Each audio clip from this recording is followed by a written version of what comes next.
There's just shit everywhere. Literally everywhere. So I've made some progress.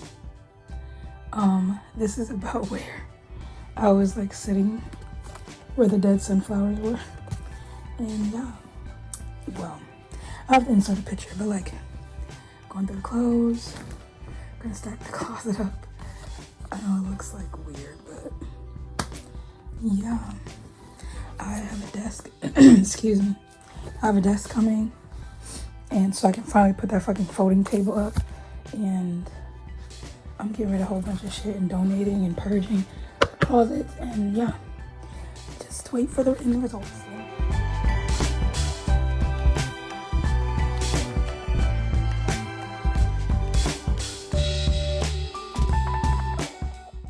Okay, so don't mind my voice, I'm still sick, but while cleaning my room, I decided to go to Pinterest and look up depression room cleanup checklist to try to get a little bit of, inspiration.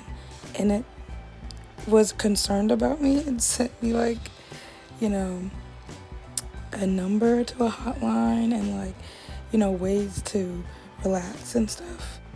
So yeah, I just want to say shout out to Pinterest, and